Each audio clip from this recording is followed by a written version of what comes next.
Welcome to Creamer Media's Resources Watch, a weekly video roundup of the events and people making and shaping the news in the mining industry. This week, we speak to National Union of Mineworkers General Secretary Frans Baleni on worker safety. We take a look at a new nickel project being pursued in South Africa's Mpumalanga province, and we speak to Harmony Gold's CEO about the company's Papua New Guinea prospects.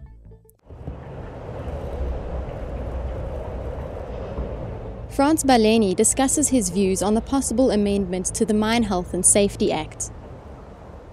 You have to look first into this reduction of accident and statistics. What were the contributory factors?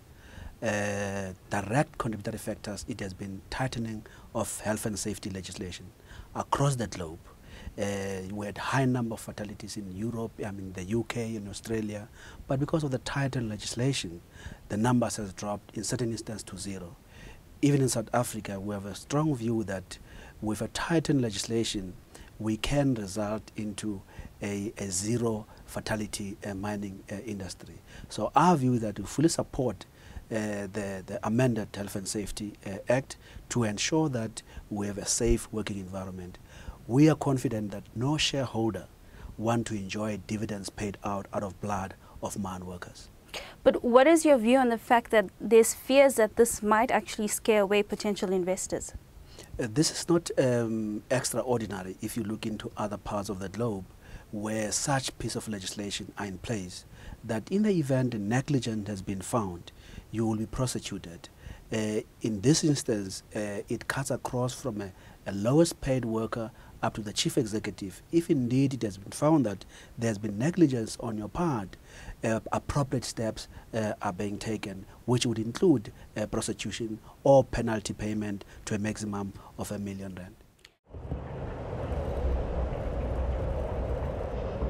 African Nickel reports that its Bonaccord project could be profitable at moderate global nickel price levels. African Nickel is eager to ramp up its Bonaccord project into full production because of the low-cost profits it can offer.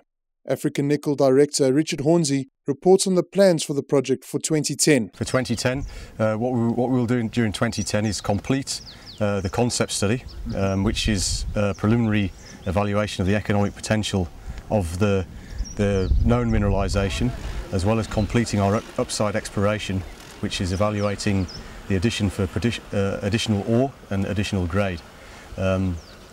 Following that, we will move to feasibility study, which will be completed by the end of 2010. He adds that exploration activities on the site were not affected by the economic crisis. On this site, what we decided to do during the period last year, the previous year we'd spent a lot of money putting together a lot of information. What we decided to do was interpret that information, so we're paying salary costs. So we retrenched our exploration activities back to salaries. We wrote up competent persons reports on the majority of our projects, and we spent time doing field work, particularly our Costa project, which significantly advanced the project. Back to basics, low cost exploration activities. Harmony Gold starts to spread its wings. Harmony Gold has chosen Papua New Guinea as its first port of call and is working there in partnership with fellow gold miner Newcrest. Graham Briggs. It's incredibly exciting.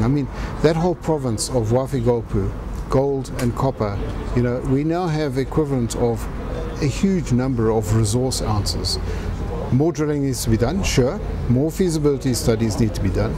But when you look at Papua New Guinea and you look at the mines that it's produced and the results that we've got, this could be really a world-class mine. Hidden Valley is going through the commissioning.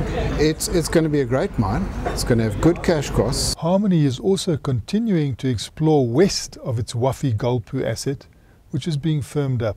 Golpu, we've done the pre-feasibility study. We've done the estimate on the capital. Now it's a case of right there, we've got Golpu West right adjacent to it, right next door to it. Same capital costs virtually going into that, but you could almost get double the amount of ore. Harmony foresees its copper-gold Papua New Guinea assets eventually producing at a collective 600,000 equivalent gold ounces a year. Now that is a huge mine.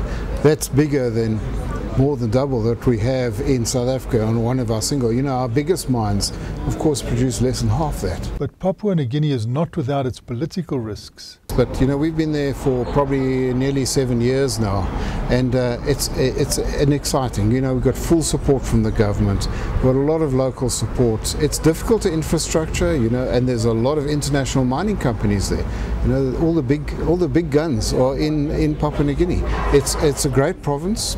And it's a good producer of both copper and gold. We would love to get into a position where we diversify geographically and are producing more from outside of South Africa, because we're very dependent, as you rightly said, 100% of our production has come from South Africa. In this next year, it'll be reducing to probably about 92% because of the gold coming out of Hidden Valley. Ideally, we'd like to get somewhere around 30%. Mitigating risk is Harmony's partnership with Newcrest. They have lots of technical experience. They have good experience in block cave. Again, that's where it comes into Golpu. So mining experience they have in abundance. They like Papua New Guinea. They like Southeast Asia as well. They like that Asian belt. So hopefully between the two of us we complement each other very well.